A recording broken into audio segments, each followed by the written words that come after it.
I'm making my 5-spice turkey with sweet and sour glaze, which has wonderful, warming Chinese flavors in the brine and a beautiful sheen from the sticky glaze.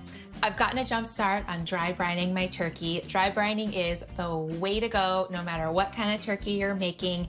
All it means is that you season it all over, stick it in the refrigerator overnight. At a bare minimum, you've got to use salt, but I've also added sugar and Chinese 5-spice. Before I stick it in the oven, I'll stuff its cavity with some good stuff. I've got some sliced mandarin oranges, an onion, some ginger. I didn't even peel it since I'm just using it to infuse the flavor, and fresh bay leaves and thyme for herby notes. Now that the cavity is stuffed, I'll truss the legs. Before it goes in the oven, I'll brush it with half a stick of butter, and I'll infuse the butter with 5-spice to drive home that 5-spice flavor. You should never skimp on the butter on Thanksgiving. I'm smelling that cinnamon. I love cinnamon in a savory application. So I'll brush this butter all over the turkey. This will help the skin crisp up and just infuse it with richness. Now to help keep this bird juicy and moist, I'll pour 2 cups of low sodium chicken stock in the bottom of my roasting pan. I'll stick this into the oven at 350 degrees for about 2 hours until a thermometer stuck between the deepest part between the leg and the breast registers 145 degrees. Ugh, that's a big bird. To get my turkey turned up to a 10, it's glaze time. I'll start with some ketchup. It's sweet and bright and acidic. 1/3 cup right into my saucepan. And I'll combine it with 1/3 cup of apricot jam, 1/3 cup of pineapple juice for more sweetness, a tablespoon of brown sugar, 2 tablespoons of apple cider vinegar. It'll balance out all of the sweetness nicely. A tablespoon of soy sauce for saltiness, more 5-spice, and some salt. Oh, and ginger. Can't forget ginger. Ginger and 5-spice are like opposites. One of them is bright and zingy. The other is dark and cozy. I'll whisk this together and just heat it up and allow it to reduce until it's thick and saucy. It's basically a 5-spice barbecue sauce. This is thickened and saucy. I'll reserve half, which I'll use later for a sauce for serving with the bird. And I'll get the turkey out. Brace my ab muscles.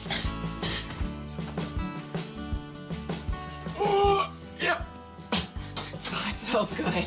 The skin is starting to get crisp. It is important to note that this turkey is not fully cooked yet. I'll brush it lavishly all over with this sauce. I'm not looking to use up all of the glaze because I will brush it one more time before it's done cooking. Before I stick it back in the oven, I'll pour in another cup of my low sodium chicken stock to keep that meat moist. And now back in she goes. It'll go for about 30 to 45 more minutes until the internal temperature is 165 degrees. And halfway through, I'll give it another brushing of glaze. It's almost turkey time. My turkey has been resting for 30 minutes. The skin looks magnificent. I know what bite I'm gonna be taking first. And now I'll just plate it up. Okay. Boop. She sticks the landing. Time to accessorize. I've got some orange wedges, which I'll nestle in, and some fresh scallions and cilantro. Even though these aren't actually in the turkey, the flavors complement the 5-spice so well. I'm liking where this is going. Finish with a pinch of flaky salt, and I think that this Chinese Thanksgiving is complete. It is time to eat.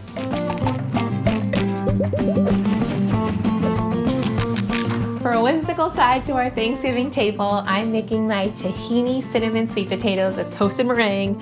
They're rich and indulgent and nicely balanced because the tahini helps cut all the sweetness.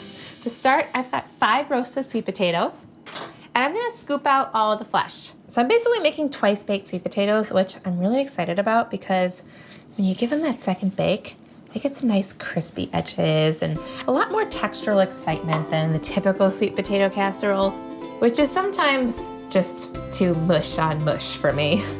No offense, sweet potato casserole. So I'm using the flesh from all 10 of the sweet potato halves, but I'm only actually gonna build 8, and that's just so I have enough filling to make it look mounded and bountiful. So I can snack on the skin of the other 2. Okay, got my boats here. I'm gonna season them with salt and pepper, just so that there's ample seasoning all throughout. Potatoes do love their salt. Now into my filling, I'll pour in some tahini, which is a smooth sesame paste, And tahini fits in so seamlessly with the flavor profiles of Thanksgiving, namely cinnamon and sweet potatoes. A few tablespoons of maple syrup. Not too much, but just enough to give it life. 2 tablespoons of softened butter. Some kosher salt. And cinnamon and ginger. And I'll mash this up. I love how simple all these flavors are. When they come together, they make some major magic. Okay, I would really like to taste this filling. Yeah. It's sweet and nutty and really creamy. Wow, I could eat that whole bowl, but I'm not. I have to fill up my sweet potato boats. So I'll just pile on some of the filling. These will be nice individual servings. I'm just looking for a nice, voluptuous mound. Just like that. So I'll keep on filling these, and then I'm gonna stick them back in the oven at 425 for 10 to 15 minutes. And while they get golden and crisp, I'll make my meringue topping. This is basically a quick version of marshmallow cream. It's gonna be sweet and cloud-like on top of the sweet potatoes. I'm starting with 2 large pasteurized egg whites, and I'll beat these up and allow them to get foamy. And sprinkle in a 1/4 teaspoon of cream of tartar, which will help stabilize the egg whites. I'll drizzle in 1/3 cup of light corn syrup and 1/3 cup of powdered sugar, a good pinch of salt, and a teaspoon of vanilla extract. I'm gonna continue to beat this until the mixture reaches stiff peaks. This is looking good. So fluffy. Oh yeah, that's a stiff peak. I'll scoop this into my piping bag, fitted with a round tip. Okay, my meringue's ready. Let me check on my potatoes. Oh, they smell so sweet and cinnamony, and I am loving the color that they've gotten. They're gonna have some nice crispy bits. Okay, I'll take my meringue and just pipe it on, and I'm gonna do a fun squiggle. When else can you put a pile of marshmallow on your plate and call it dinner? It looks like a cartoon potato. I'll just keep on piping.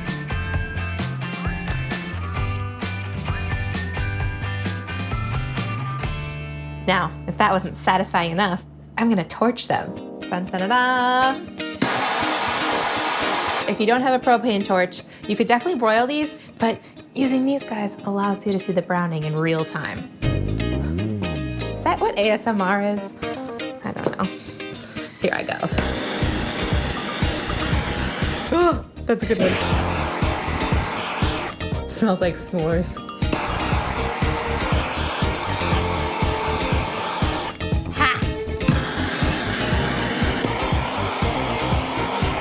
I mean, those are some supermodel sweet potatoes.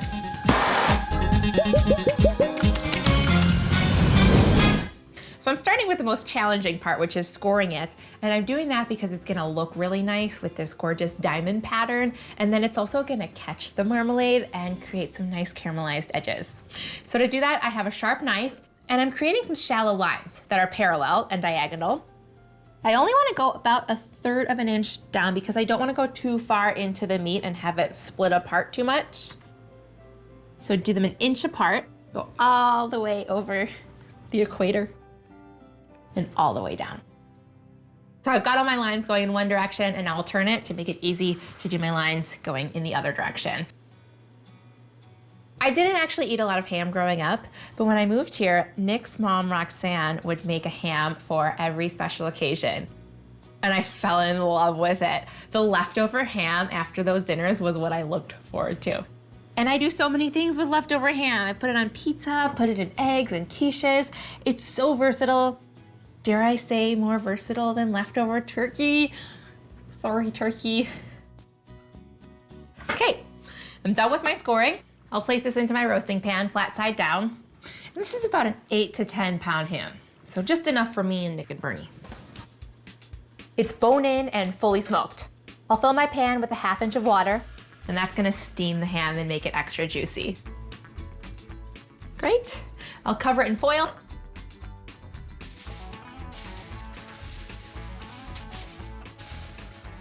And this is gonna go in the oven at 325 for an hour.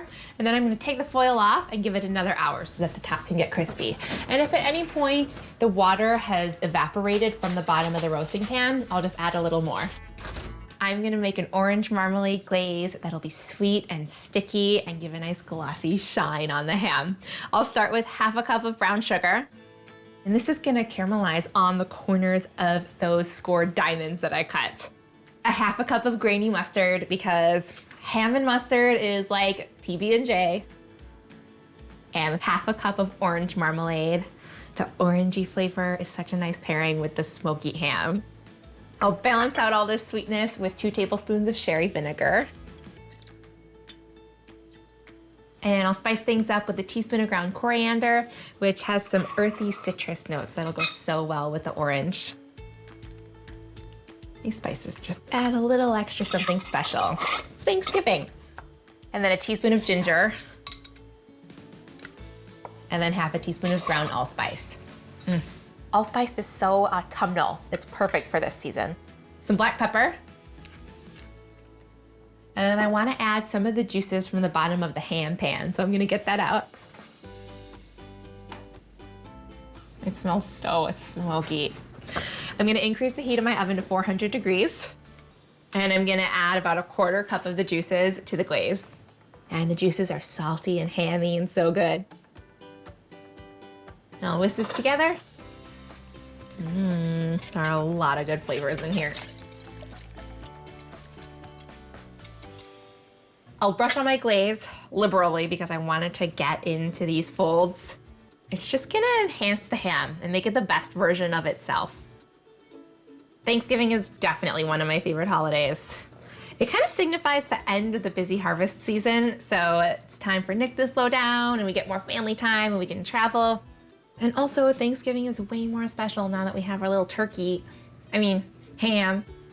Bernie's definitely more of a ham than a turkey. Okay, this is gonna go back in the oven now at 400 degrees for about 45 minutes, and I'll brush it with the glaze a couple of times throughout so it can get extra glossy.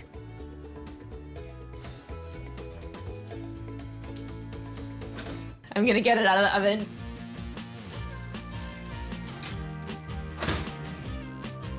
I'm so excited about this. It looks beautiful and it smells incredible in here. I'm gonna plate it up. It smells so smoky. Here I go.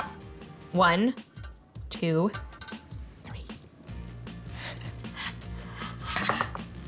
It sticks the landing. I'm gonna garnish with some orange wedges. And then some fresh rosemary sprigs will be really pretty, and rosemary goes beautifully with orange. Okay, let's get Thanksgiving started. It looks amazing. This ham makes me a happy man. Sticky rice stuffing.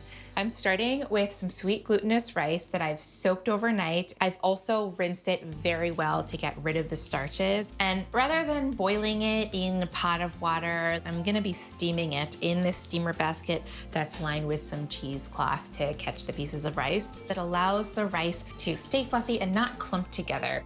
And cook the rice for 25 minutes until it's cooked through and still chewy. So while this goes, I'll make up my sauce. I'll start with 1/3 cup of Shaoxing cooking wine, which is caramelly and complex and dark. If you didn't have it, you could also use sherry cooking wine. And then I'll season with 2 tablespoons of soy sauce. I love how salty this rice is. Thanksgiving is not a holiday to worry about sodium. And a tablespoon of dark soy sauce, which is thicker and kind of syrupy and a little bit sweet. A tablespoon of toasted sesame oil, one of my favorite ingredients. I love those toasty flavors. And I'll whisk this together and set it aside. Okay, I've got my brazier here heating over medium-high heat. I'll drizzle in 2 tablespoons of neutral oil. I'll soften up 2 shallots that are finely chopped. Pinch of salt. So this is fully inspired by my Grandma Mary's recipe. This stuffing is truly unique. A lot of her recipes were the classic, add a little of this, add just the right amount of that. So I've been trying to translate them with exact amounts so that I can pass these recipes on to my kids and so on. They are just so delicious. I've got Chinese sausage, some chestnuts, and mushrooms, which I don't like. Sorry, mushroom lovers. I'm not one of you.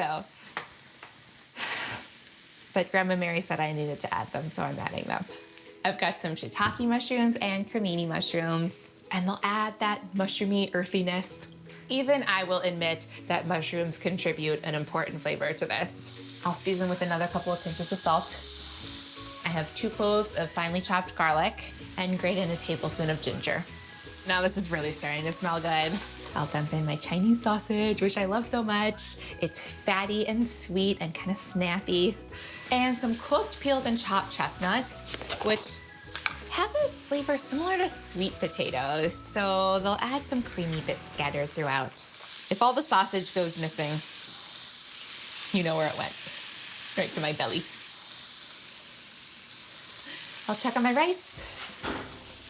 It's looking done. The best way to tell is simply by tasting it. Oh, such a satisfying texture. That is cooked. I'll plop this in, and then a ladle full of water will help break this rice up so that it's not too clumpy.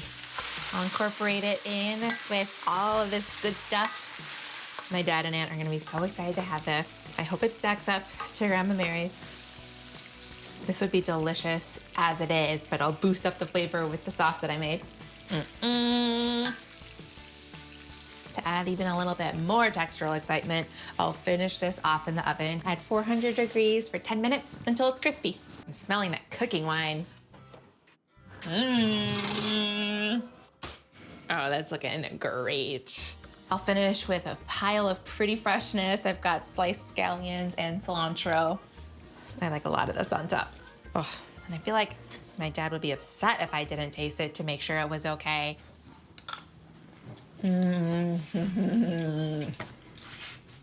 Oh, I got chestnut in that bite. It's super easy. I'm starting with store-bought shortbread. I love these little guys. I'll plop 12 of them into my food processor. 12, yeah. I'll sweeten this with 2 tablespoons of sugar and a pinch of salt to balance all the sweetness. And then I'll pulse these until they're crumbly.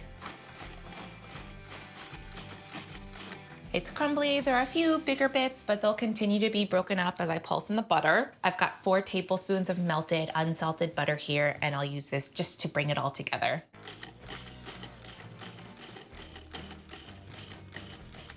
This looks tasty. I would eat this on its own. This is a 9-inch pie dish. I'll dump this into my pie plate and press it out evenly and firmly all over the bottoms and sides. My family was made for Thanksgiving.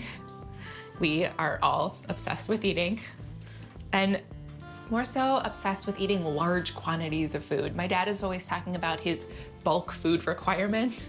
They clean out my fridge. They eat all of the leftovers. Yeah, we go hard on Thanksgiving. Okay. I'll bake this up so that it gets crisp and crunchy at 350 degrees for 10 to 12 minutes until it's slightly browned. And while it bakes, I'll get going on my custard. I love the subtle tang that the citrus imparts in this custard. You can really use any orange here, but I love how sweet these little mandarin guys are. And also, I'm Mandarin. I'm starting with 1 tablespoon of mandarin orange zest into my saucepan. It's a lot of zest, but it'll be a lot of flavor.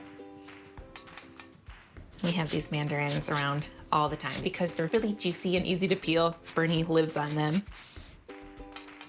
I'll also squeeze some juice in there. I'll combine this with half a cup of sugar and let it come to a boil while I whisk. Okay, this has come to a boil. That's all I need to do for cooking for this custard. I'll get it off of the heat and allow it to cool slightly while I whisk up my eggs. I've got 2 large eggs here, plus an extra egg yolk for added richness. And then whisk in a 1/4 cup of evaporated milk for creaminess, but not too much heaviness. This filling is actually relatively light and bright. It goes with the citrus vibe. A little vanilla complements the orange so nicely, and some salt to bring out all of these flavors. And now my syrup is cool enough. It won't cook the eggs, so I'll drizzle it in as I continue to whisk. Oh, that orange smells delightful. I'll get this good and smooth. I'll pour this into my crust.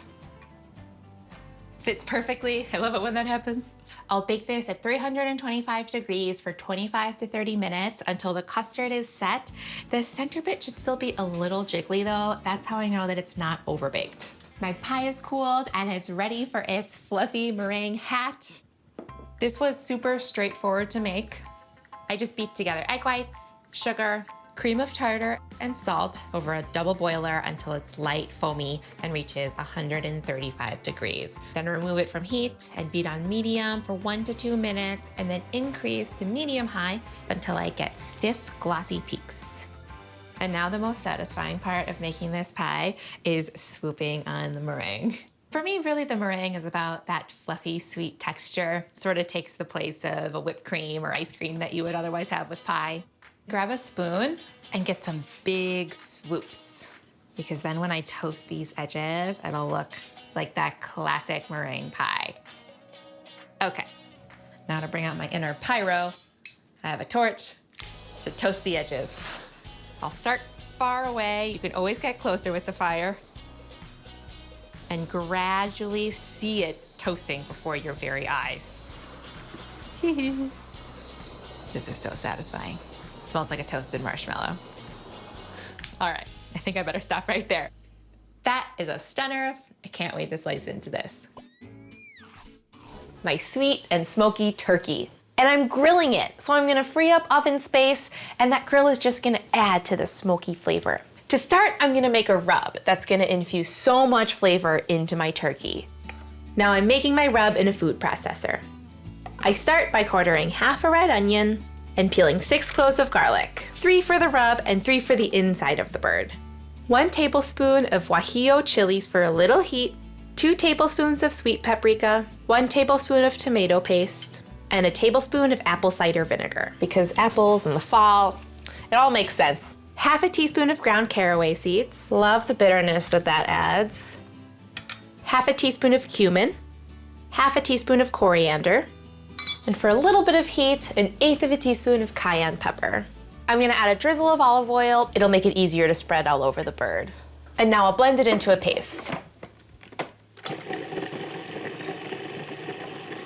I'm gonna add a little more olive oil because it's looking a little dry. I'm gonna scrape down the sides to make sure that everything gets evenly blended. Okay.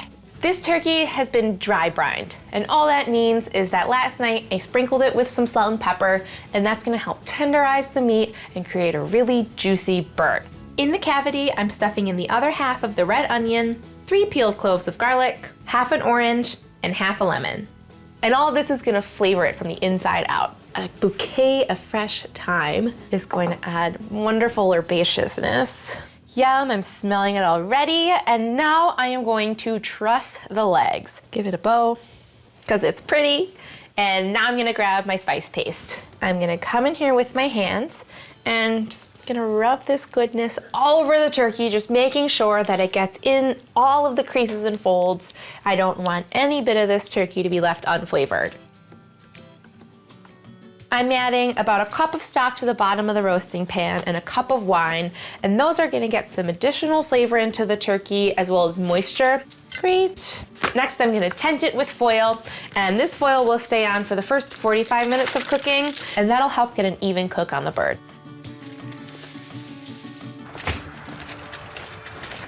My grill is preheated. I'm gonna cook this at 350 for a couple of hours, and then about halfway through, I'll take off the foil so that we can get some crispy skin, and then add a couple more cups of stock.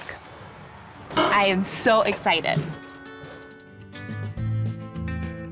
I'm adding a little honey glaze to the turkey so the skin will caramelize as it cooks.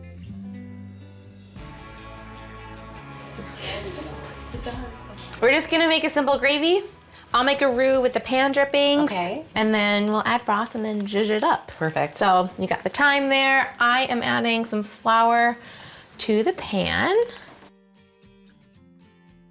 I'm gonna stir it as you're pouring it in so that it thickens evenly. Okay. I'm gonna add just a tablespoon of red wine vinegar to round out those flavors, and it just kind of makes it more balanced. It does. It just adds a little hit of something at the end that's just delightful. I think we'll just add some of this thyme. Okay. We'll add most of it to the gravy and then leave some for sprinkling on top. How pretty is that?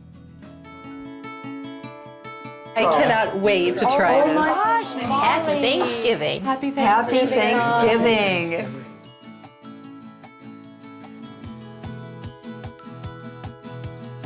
To start, I'm gonna chop up an onion and 4 stalks of celery, and I'm gonna finely chop this so it mixes in nicely with my stuffing.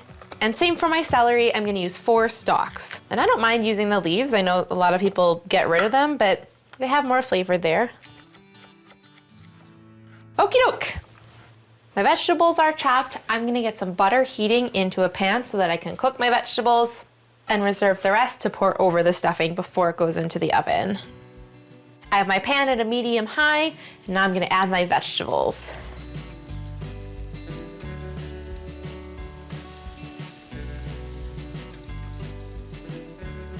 I'll season these with a good pinch of salt to bring out those flavors and also to help them soften. I'll stir them around, and I'm just gonna cook these about 7 to 10 minutes until they're soft and translucent, and in the meantime, I'll mix together my wet ingredients. I'll crack in 2 eggs, and these will help bind my mixture together. 1.5 cups of chicken stock, which will add loads of flavor. And for a vegetarian stuffing, vegetable stock will absolutely work. And now the fun part, I'm gonna add 1/4 cup of mustard because you really cannot have pretzels without mustard. And now I'm gonna add a little bit of beer here. This is a German lager, and this is gonna add acidity, it's gonna add tanginess, and any alcohol in here will cook right out. And next I'll grab some honey. A couple tablespoons is perfect. I'll whisk it all together. The last thing I'm gonna do is chop up some parsley before I combine everything. Okay, and now it's time to combine everything. So I have a bowl of torn pretzel bread here that has been dried out in an oven at 200 degrees for an hour. And that helps maintain the structure of the bread when it gets combined with the liquid. This is a great way to use stale bread too, and you don't have to use pretzel bread. I'm gonna get my vegetables. I'm gonna pour these directly into the bowl with the bread.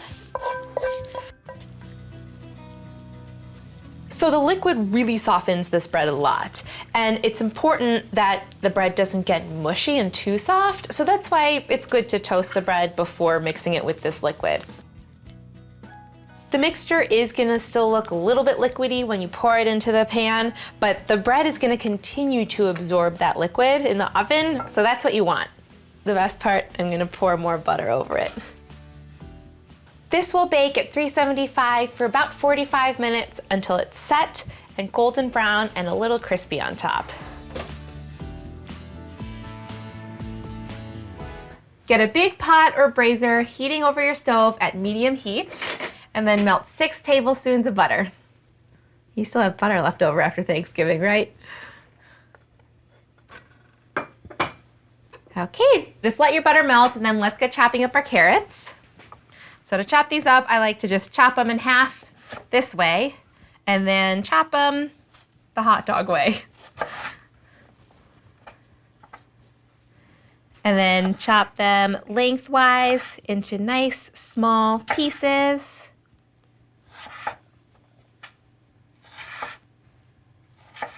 And then turn them to the side, and then chop them into dices. Okay, so we're making a hot dish.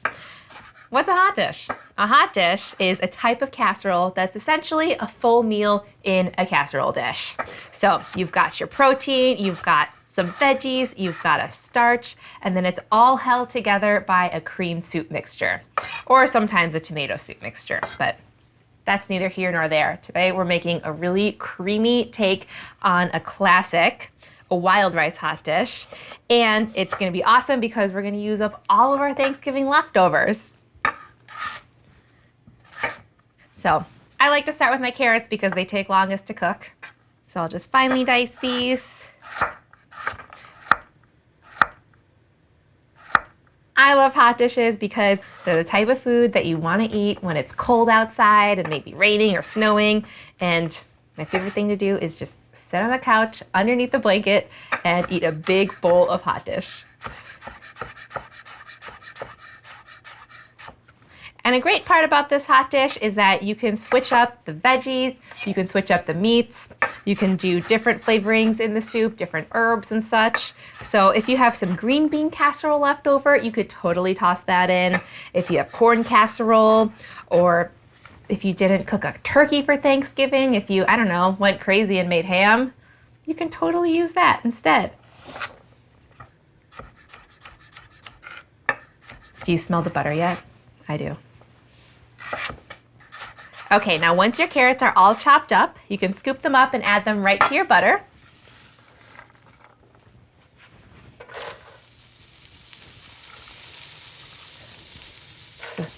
That's a good little sizzle there. That's how you know your pan is hot enough.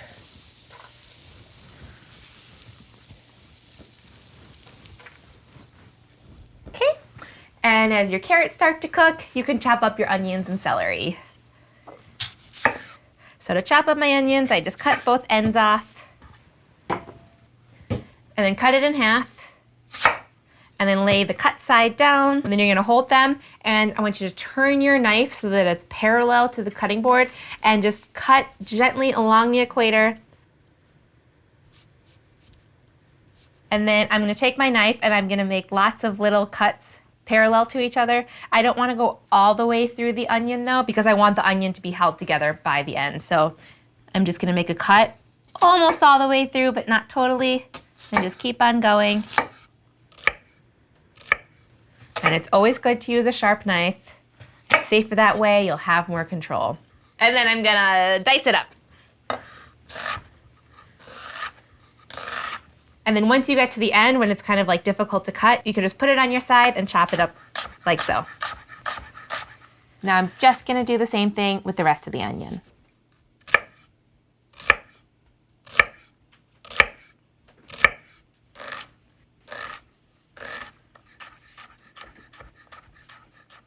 And now you can dump your onion into the butter. Warning, your houses are about to smell really good. And now lastly, chop up your celery stalks. So to do that, I first chop them in half like so, and then I turn them and then chop them into little pieces vertically. And as you're chopping, just try to get everything uniformly sized so that they cook evenly. This hot dish that we're making right now is actually a take on the first hot dish that I ever tasted. My mother-in-law made it for me, and she made me her turkey wild rice hot dish. And it was just so comforting and hearty. It's like the kind of food that you crave. And I immediately fell in love.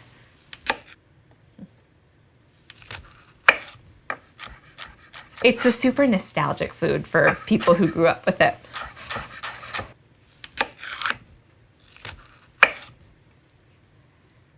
And I'm just running my knife right down the stalks, making sure to get evenly sized celery pieces. And now you can put these into your pan.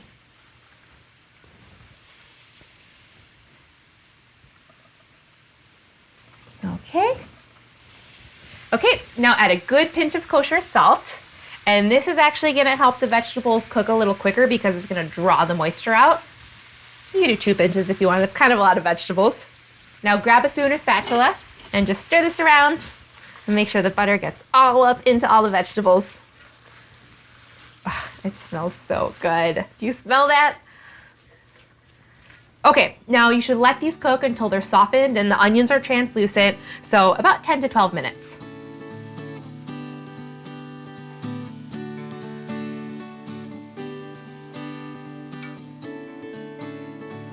Okay, once your vegetables are soft, now it's time to add the flour. So add 3/4 of a cup of all-purpose flour, and this is gonna help thicken up the sauce.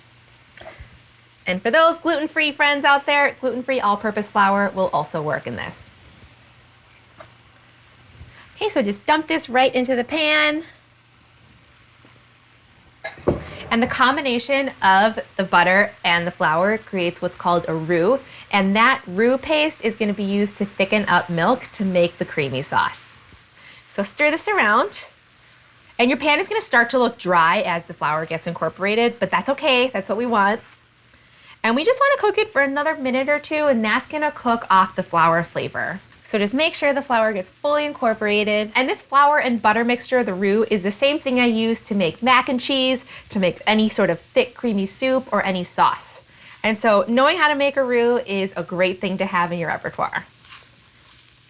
Okay, now that the flour has cooked a little bit, let's grab our milk.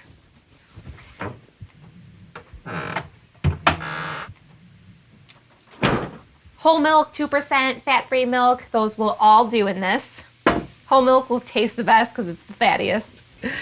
I usually just eyeball this. We're gonna add 3 cups of milk, but we're gonna add it gradually. We don't wanna add it all at the same time because otherwise the sauce won't thicken properly. So just start with about a cup. You can measure this if you want, or you can eyeball it. And then stir it in. And stir it in pretty well because once that roux combines with the milk, it's gonna thicken the milk into the sauce. Okay, it's starting to look creamy already. And now I'm ready for the second cup of milk. So just gradually pour this in. Okay, and then once that roux mixes into the milk, it's gonna thicken the milk and make the sauce that's gonna hold together the hot dish. This is essentially the homemade version of a canned cream soup. So making it from scratch just makes it even better. I'm ready for the next bit of milk.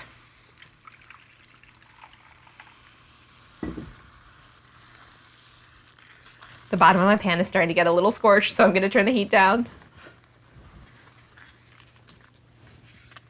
Oh, this is also a great mixture to use for chicken pot pie. It smells so cozy. I'm gonna add a little bit more. So you want to stir this mixture continuously until it thickens. So just lean against your counter, stir it slowly, and just enjoy this process. If you guys are smelling what I'm smelling, it smells so good. Okay, this is what your mixture should look like. It's thick, it coats the back of my spatula. It's basically the consistency of a cream soup. Your mixture should be thickened just like this, and now we're gonna flavor it with chicken bouillon. I'm gonna add 2 tablespoons of this. Oh, it's gonna be so good. Chicken bouillon is one of my favorite ways to add tons of flavor really easily. Okay, stir this in. And then I also like adding some dried rosemary. That herby touch is just perfect. Dried thyme would also be nice. Just get those herbs in there. Or if you have leftover fresh herbs, you could just chop them up and add them to this too. And if you just break it up with your fingers, it helps get the flavors out and it breaks it up into smaller pieces. Okay, and then a little more salt and pepper. And this is just to taste. Ooh, that rosemary smells so good. Stir this in. And then at this point, you should probably taste it to make sure that the flavor is where you want it to be. It's gonna be hot, be careful. How is it? Good? Tastes just like chicken soup. The salt level is where I want it to be, and I'm really getting that rosemary. Okay, now it's time to assemble. So grab all of your Thanksgiving leftovers. I've got my leftover turkey, leftover stuffing, and some wild rice. If you didn't make wild rice at your Thanksgiving feast, just boil some up. And then also grab a casserole dish. Great. Let's make sure everything is ready. So I have some wild rice, which I love. It adds a great chewy nuttiness. And then my stuffing, which is gonna go on top of the hot dish. Stuffing might be my favorite part about Thanksgiving. And then also my leftover turkey. And I don't know about you guys, but we made a gigantic turkey for Thanksgiving this year. So we have a lot of it left over. You want it to be chopped or shredded into little pieces. Grab a ladle. And now to assemble this, just layer all of these ingredients into your casserole dish. So start with about 1/3 of the cream soup mixture.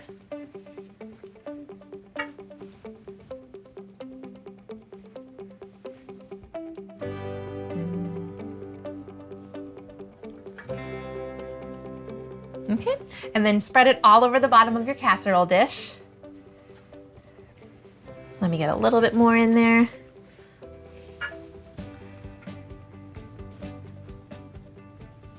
And now take your wild rice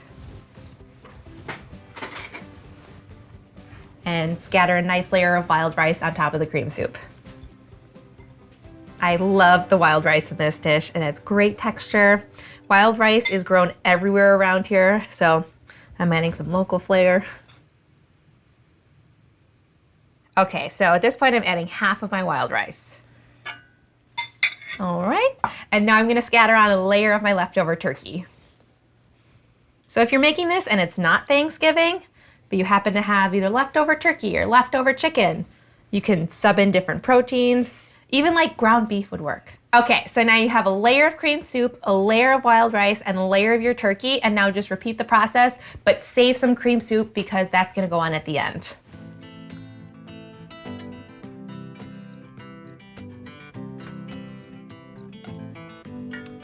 All hot dishes are casseroles, but not all casseroles are hot dishes. So in order to be a hot dish, it's basically a full meal in a dish. You've got your protein, your veggies, your starch, and then it all gets held together by a creamy soup. Are you guys with me? All right, so pop quiz. Is mac and cheese a hot dish? Answer, maybe. If it had bacon and peas, it could technically be a hot dish. But if it was just mac and cheese, no. Okay, for the next layer, add more turkey. This is gonna be like a Thanksgiving leftover sandwich, but in a form that you could eat out of a bowl with a spoon. Now we're gonna add the last of our cream soup.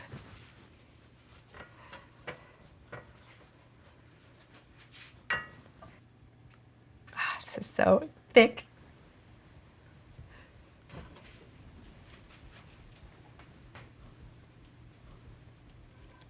Make sure you get every last bit of this cream soup. Now spread it around. Oh, this is gonna be so good. Okay, now the best hot dishes have something great as the topping, whether it's tots or crushed crackers, or today we're gonna be using our leftover stuffing. So just take the stuffing and cover it all over. It's actually like miraculous that I have this much leftover stuffing and that I didn't eat it all yesterday. And any kind of stuffing will work here. Store-bought, homemade, even cornbread stuffing, you name it, it's all good in this dish. Okay, now this is ready to bake. Bake it at 375 for 45 minutes until the edges are bubbly and hot. And if at any time the stuffing starts to look like it could burn, just ted the whole thing with foil. If you want though, you could also just stick it in the fridge and wait to bake it until later tonight or even tomorrow, but I'm hungry now. I'm gonna bake it.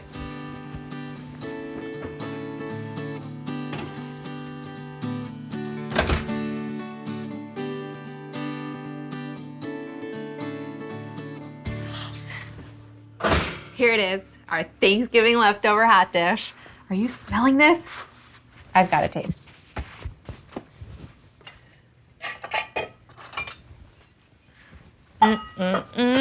The stuffing is so crispy on top. I can't wait to eat this. Okay, warning, it's gonna be so hot, hence the name hot dish. So one thing that I love to add to this is a little bit of leftover cranberry sauce.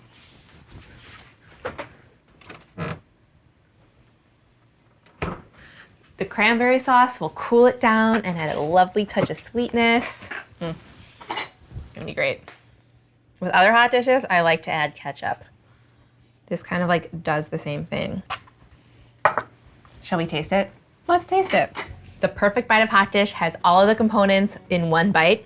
So I'm gonna get a little bit of cranberry sauce, some turkey, some of the cream soup, wild rice, and of course stuffing, and in it goes.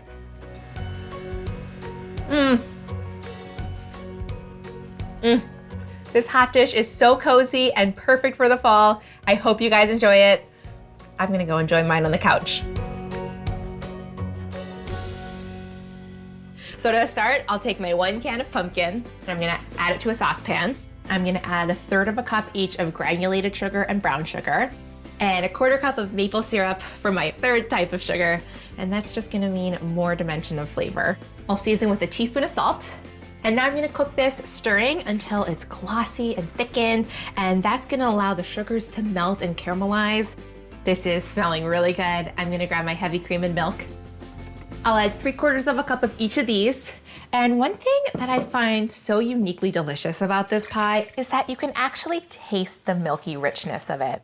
And I'm using the combo so that it's really rich, but not overly rich. I'm gonna switch to a whisk now so I can whisk it all in. And now I'm just gonna heat this until the milk gets steamy. I don't wanna bring it to a boil and scald the milk. This is looking so creamy already. As this heats up, I'm gonna crack in my eggs. I've got 3 whole eggs and 2 egg yolks for added richness. So now anytime you want to incorporate eggs into a hot mixture like this, you've got to temper them, and that means warming them up gradually. Because if I were to just crack them in, they would scramble and the texture would not be smooth. I'm gonna grab a ladle. This always takes some coordination, but I'm gonna add a little bit of the hot mixture as I'm whisking the eggs. And this is essentially gonna gradually cook them while maintaining their smooth texture.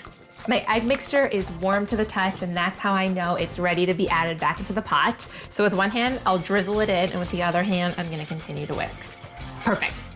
I'm gonna continue to cook this while it thickens, and in the meantime, I'll grab my spices. I've got cinnamon and nutmeg, and pulling out the fancy vanilla beans. Oh, they smell so good. So I'm gonna slice it in half and just scrape out the pods. And I'm gonna use the blunt end of my knife to scrape them out. And this is gonna add fancy vanilla flavor and really pretty speckles. Okay, I'll scrape this into the filling. A little really goes a long way. And then I don't like to add too many spices, just enough to enhance the pumpkin flavor. So 1/2 teaspoon of cinnamon and 1/4 teaspoon of freshly grated nutmeg. I'll whisk this in. I love being able to see the speckles of the spices and the vanilla bean. My filling is done. I'll grab my crust, which is blind baking in the oven. This is just my go-to pie crust. Flour, sugar, and salt, blended with cold butter, and then formed into a dough with a little apple cider vinegar and ice water. I rolled it out and crimped the edges. This is beautiful. I'm gonna taste the filling before I add it in, just in case I wanna make any adjustments. Yum. There are so many things going on in that filling, and they all just mesh together in the most beautiful way. I'm gonna pour this into the crust, and I'm gonna bake this at 375 degrees for 30 to 40 minutes until the outside is set, but the center is still a little jiggly. That's how you prevent it from cracking.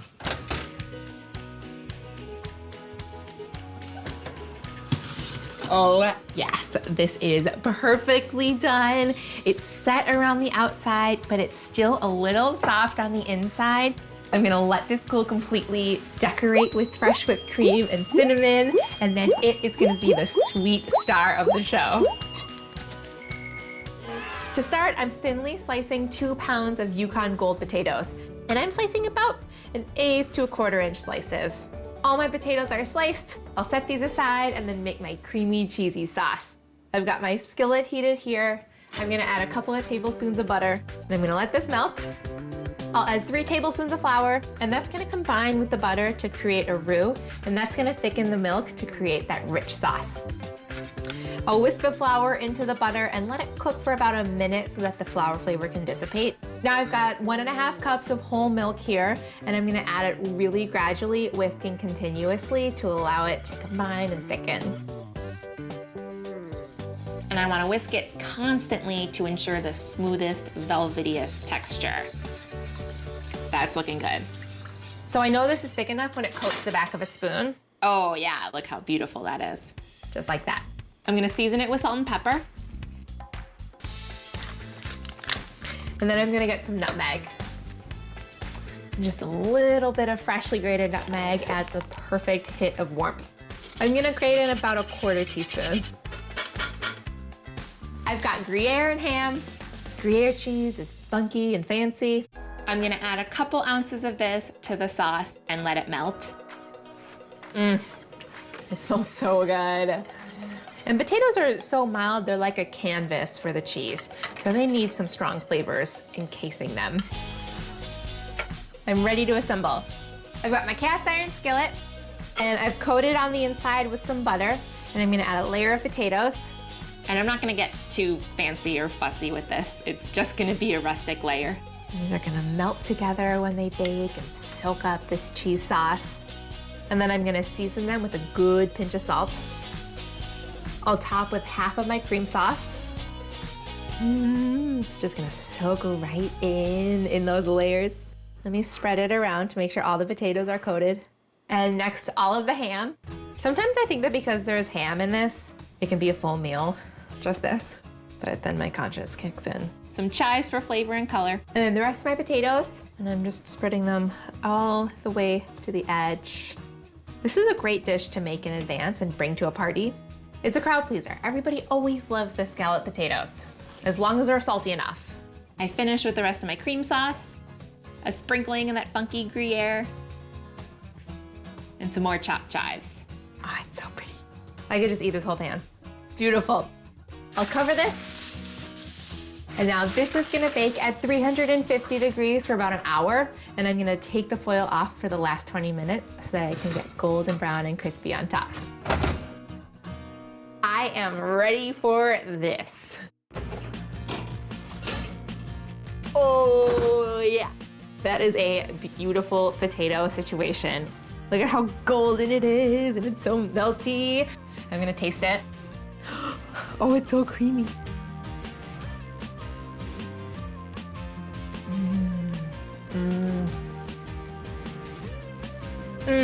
It is so flavorful and comforting.